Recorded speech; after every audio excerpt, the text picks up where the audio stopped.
Hello and welcome back again to another chassis variant video. Myself, Critical Rocket. We are on with the Hellbringer Bravo, and the B variant is, I'd say, more of a long-range combatant than the A variant, which claims it's more of a long-range fighter, but I'd say the A is a bit more of an all-round fighter, whereas the B definitely has an emphasis on extreme range. It has a Gauss rifle, a single LB5, and at shorter ranges, extremely close range, it's got an ER small and two SRM6 with Artemis.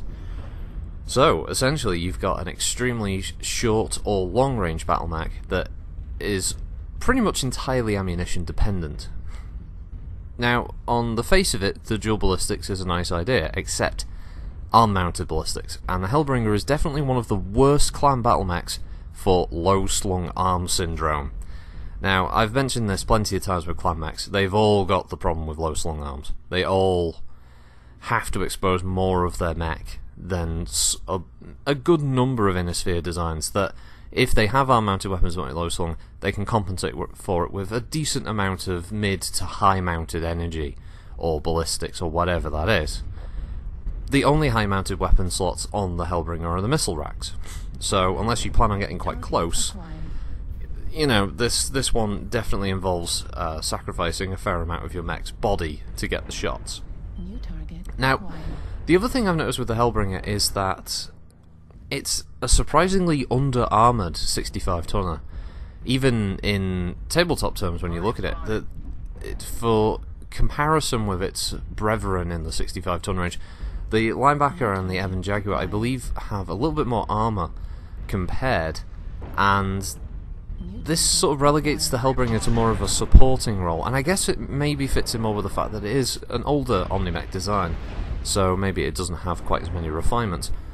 But in MechWarrior Online, that is an issue. Running it stock, I was surprised actually, even compared to the Prime, how much armour I had to drop a little bit in places, and it does feel flimsy compared. So yeah, customization definitely improves the Hellbringer a hell of a lot. Compared to what you got to bring out if you're running it stock like I have in these videos. So yeah, it's a bit worrying, and this is another one of those mechs where ammunition is a problem. There's not enough Gauss and LB ammo to go around. SRM ammo isn't a problem.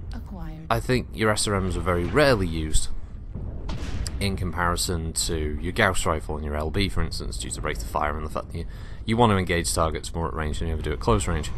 So yeah, I think I messed around with the ammunition this. It might have given it 2 tons for the Gauss and 1 ton for the LB, and I think there was a ton for the SRM, because honestly there just isn't that much room left once your armour and weapons are factored in. You could drop the Artemis from the SRMs to give you a tiny bit more tonnage, and if I was going to rebuild this, I would probably drop the Gauss rifle, maybe just run it with dual LBs, or something of that. Something in that area, something that's a bit lighter that you can dual mount, and the energy, probably dump that entirely. I mean, let's face it, you're just going to go with as much ammunition as possible for your weaponry. This probably runs alright with like ATM systems as well, but the SRMs are a nice punch, especially if you do want to get into brawling range and you mess with the armour and stuff. I'm not saying the B is a bad one. I actually quite like the build. I just wish there was more room for ammunition without having to sacrifice so much. If I was going to customize this and keep the LB and the Gauss, I'd probably drop the SRMs down to 4s to free up a bit of space, give myself a bit more LB ammunition and the such, and then get in a lot closer to fight with. But still, as I said, I enjoyed this. Damn that Mad Cat. I wish I could have helped the King Crab a bit sooner, but yeah, managed to get up there, drop that Mad Cat Mark II, which, I would be honest, I thought I was going to lose a side torso to get that kill, but I somehow managed to do that. It isn't a nasty little fighter actually. It doesn't overheat. It's great at alpha striking at close range with the LB, the dual SRM6 and the ER small. You've got a pretty nice sort of alpha striking punch there for very, very little heat build-up. But yeah, the Gauss rifle is the main part, and you know me, you've seen me fire Gauss rifles before. It's not good. It doesn't end well. And this was another part. I really wish someone else was helping with this, because this Phoenix Hawk, sadly, he gets he does get the light eventually, and I was so desperately trying to help him out. It just it wasn't working out. It was really annoying because I wanted to make sure that the light stayed alive, but I think he overheats himself trying to stay, do some damage to the Phoenix Hawk, and yeah. And then I thought, oh well, now I'm gonna lose because I'm gonna fight this Phoenix Hawk. And no, somehow I downed him. I guess he was already caught, but I mean, look how tough that 45 tonner is. Jesus, against a clan 65 tonner, pretty deadly.